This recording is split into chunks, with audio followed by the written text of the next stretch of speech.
Train चलने को ही थी कि अचानक कोई जाना पहचाना सा चेहरा जनरल बोगी में आ गया। मैं अकेली सफ़र कर रही थी। सब अजनबी चेहरे थे। स्लीपर का टिकट नहीं मिला तो जनरल डिब्बे में ही बैठना पड़ा। मगर यहाँ ऐसे हालात में उस शख्स से मिलना जिंदगी के लिए एक संजीवनी के समान था। जिंदगी भी कमबख्त कभी कभी अजीब से मोड़ पर ले आती है।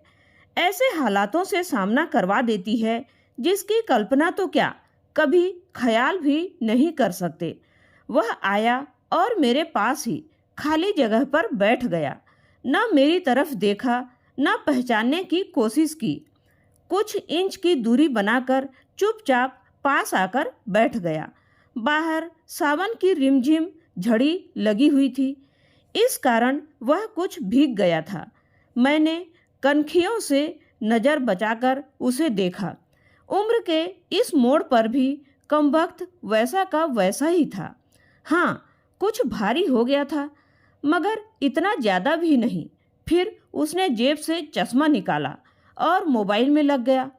चश्मा देखकर मुझे कुछ आश्चर्य हुआ। उम्र का यही एक निशान उस पर नजर आया था कि आंखों पर चश्मा चढ़ गया था। चेहरे पर और सर पर मैंने सफ़ेद बाल खोजने की कोशिश की, मगर मुझे नहीं दिखे। मैंने जल्दी से सर पर साड़ी का पल्लू डाल लिया। बालों को डाई किए काफ़ी दिन हो गए थे मुझे। ज़्यादा तो नहीं थे सफ़ेद बाल मेरे सर पर, मगर इतने ज़रूर थे कि गौर से देखो तो नज़र आ जाएं। मैं उठकर बाथरूम गई। हैंडबैग से फेस वॉश निकाला, चेहरे को ढंग से धोया, फिर शीशे में चेहरे को गौर से देखा। पसंद तो नहीं आया, मगर अजीब सा मुंह बनाकर मैंने शीशा वापस बैग में डाला और वापस अपनी जगह पर आ गई। मगर वो साहब तो खिड़की की तरफ से मेरा बैग सरकाकर खुद खिड़की के पास बैठ गए थे। मुझे पूरी तरह देखा भी नहीं, बस बिना देखे ही कहा, सॉरी। भाग कर चढ़ा तो पसीना आ गया था। थोड़ा सूख जाए फिर अपनी जगह बैठ जाऊंगा। फिर वह अपने मोबाइल में लग गया। मेरी इच्छा जानने की कोशिश भी नहीं की। उसकी यही बात हमेशा मुझे बुरी लगती थी। फिर भी ना जाने उसमें ऐसा क्या था कि आज तक मैंने उसे नहीं भुलाया। एक वह था कि 10 सालों में ही भूल गया। मैंने सोचा शायद अभी तक गौर नहीं किया, पहचान लेगा। थोड़ी मोटी हो गई हूँ, शायद इसलिए नहीं पहचाना। मैं उदास हो गई। जिस शख्स को जीवन में कभी भुला ही नहीं पाई, उसको मेरा चेहरा ही याद नहीं। माना कि ये औरतों और लड़कियों को ताड़ने की इसकी आदत नहीं, मगर पहचाने भी नहीं। शादीशुदा है, मैं भी शादीशुदा हूँ, जानती थी। इसके साथ रहना मुश्किल है, मगर इसका मतलब यह तो नहीं कि अपने ख्यालों को, अपने सपनों को जीना छोड़ दूँ। एक तमन्ना थी कि कुछ पल खुलकर उसके साथ गुजारूं। माहौल दोस्ताना ही हो, मगर हो तो सही। आज वही शख्स पास बैठा था जिसे स्कूल टाइम से मैंने दिल में बसा रखा था। सोशल मीडिया पर उसके सारे अकाउंट चोरी छुपे देखा करती थी।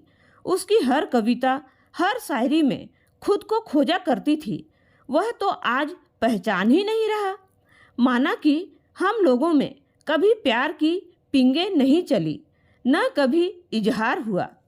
हाँ, वो हमेशा मेरी केयर करता था और मैं उसकी केयर करती थी।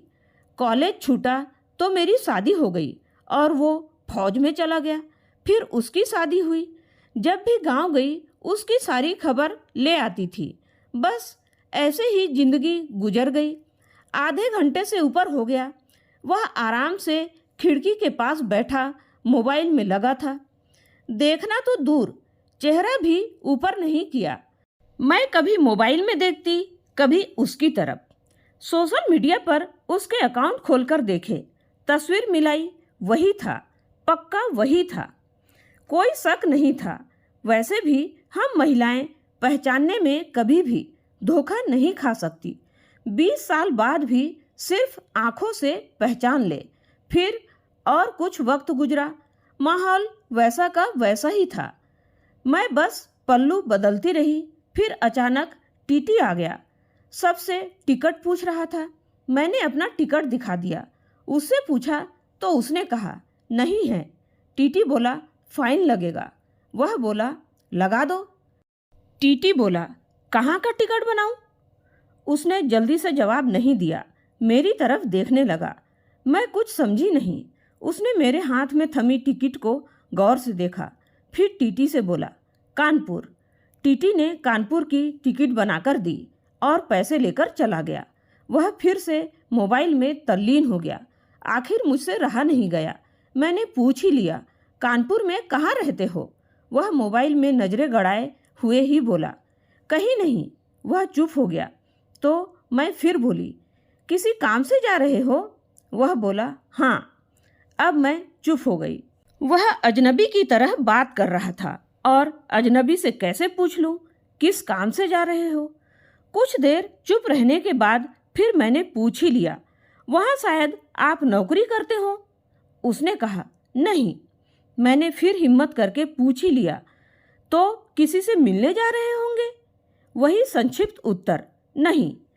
आखिरी जवाब सुनकर मेरी हिम्मत नहीं हुई कि और भी कुछ पूछूं। अजीब आदमी था। बिना काम सफ़र कर रहा था। मैं मुंह फेर कर अपने मोबाइल में लग गई। कुछ देर बाद खुद ही बोला ये भी पूछ लो क्यों जा रहा हूँ कानपुर? मेरे मुंह से जल्दी से निकला बताओ क्यों जा रहे हो? फिर अपने ही उतावलेपन पर मुझे शर्म सी आ गई। उसने थोड़ा सा मुस्कुराते हुए कहा एक पुरानी दोस्त मिल गई जो आज अकेले सफ़र पर जा रही थी। फौजी आदमी हूँ। सुरक्षा करना मेरा कर्तव्य है। अकेले कैसे जाने देता? इसलिए उसे कानपुर तक छोड़ने जा रहा हूँ। इतना सुनकर मेरा दिल जोर से धड़का। नॉर्मल नहीं रह सकी मैं, मगर मन के भावों को दबाने का असफल प्रयत्न करते हुए मैंने हिम्मत करके फिर से पूछा कहाँ है वो दोस्त? कमबख्त फिर मुस्कुराता हुआ बोला यहीं मेरे पास बैठी है ना। इतना सुनकर मेरे सब कुछ समझ में आ गया कि क्यों उसने टिकट नहीं लिया, क्योंकि उसे तो पता ही नहीं था मैं कहाँ जा रही हूँ। सिर्फ और सिर्फ मेरे लिए वह दिल्ली से कानपुर का सफ़र कर रहा था। जानकर इतनी खुशी मिली कि आंखों में आंसू आ गए। दिल के भीतर एक गोला सा बना और फट गया। परिणाम में आंखें तो भीगनी ही थी। बोला रो क्यों रही हो? मैं बस इतना ही कह पाई तुम मर्द हो, नहीं समझ सकते। वह बोला क्योंकि थोड़ा बहुत लिख लेता हूँ, इसलिए एक कवि और लेखक भी हूँ, सब समझ सकता हूँ।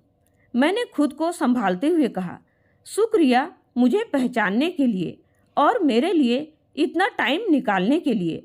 वह बोला प्लेटफार्म पर अकेली घूम रही थी, कोई साथ नहीं दिखा तो आना पड़ा। कल ही रक्षाबंधन था, इसलिए बहुत भीड़ है। तुमको यूं अकेले सफ़र नहीं करना चाहिए। क्या करती? उनको छुट्टी नहीं मिल रही थी और भाई यहाँ दिल्ली में आकर बस गए। राखी बांधने तो आना ही था। मैंने मजबूरी बताई। ऐसे भाइयों को राखी बांधने आई हो जिनको ये भी फिक्र नहीं कि बहन इतना लंबा सफ़र अकेली कैसे करेगी। भाई शादी के बाद भाई रहे ही नहीं, भाभियों के हो गए। मम्मी पापा रहे नहीं कहकर मैं उदास हो गई। वह फिर बोला तो पति को तो समझना चाहिए, उनकी बहुत बिजी लाइफ है। मैं ज़्यादा डिस्टर्ब नहीं करती और आजकल इतना खतरा नहीं रहा, कर लेती हूँ मैं अकेले सफ़र। तुम अपनी सुनाओ, कैसे हो? अच्छा हूँ, कट रही है ज़िंदगी। मेरी याद आती थी क्या? मैंने हिम्मत करके पूछा। वह चुप हो गया, कुछ नहीं बोला। तो मैं फिर बोली सॉरी, यूं ही पूछ लिया। अब तो परिपक्व हो गए हैं, कर सकते हैं ऐसी बातें। उसने शर्ट की बाजू की बटन खोलकर हाथ में पहना। वह तांबे का कड़ा दिखाया जो मैंने ही फ्रेंडशिप डे पर उसे दिया था। बोला याद तो नहीं आती पर कमबख्त ये तेरी याद दिला देता था। कड़ा देखकर दिल को बहुत सुकून मिला। मैं बोली, कभी संपर्क क्यों नहीं किया? वह बोला, डिस्टर्ब नहीं करना चाहता था। तुम्हारी अपनी जिंदगी है और मेरी अपनी जिंदगी है। मैंने डरते डरते पूछा, तुम्हें छू लूं? वह बोला, पाप नहीं लगेगा? मैं बोली, नहीं, छूने से नहीं लगेगा। और फिर मैं कानपुर तक उसका हाथ पकड़कर बैठी रही। बहुत सी बातें हुई। जिंदगी का एक ऐसा यादगार दिन था जिसे आखिरी सांस तक नहीं भुला पाई। वह मुझे सुरक्षित घर छोड़कर गया, रुका नहीं, बाहर से ही चला गया। जम्मू थी उसकी ड्यूटी, चला गया।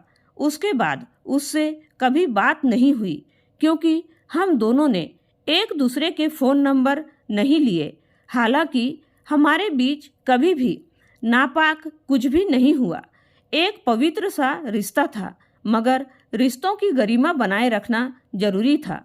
फिर ठीक 1 महीने बाद मैंने अखबार में पढ़ा कि वह देश के लिए शहीद हो गया। क्या गुजरी होगी मुझ पर वर्णन नहीं कर सकती। उसके परिवार पर क्या गुजरी होगी पता नहीं। लोक लाज के डर से मैं उसके अंतिम दर्शन भी नहीं कर सकी। आज उससे मिले 1 साल हो गया है। आज भी सफ़र कर रही हूँ। दिल्ली से कानपुर जा रही हूँ। जानबूझकर जनरल डिब्बे का टिकट लिया है मैंने। अकेली हूँ। न जाने दिल क्यों आस पाले बैठा है कि आज फिर आएगा और पसीना सुखाने के लिए उसी खिड़की के पास बैठेगा। एक सफ़र वह था जिससे कोई हम सफ़र था।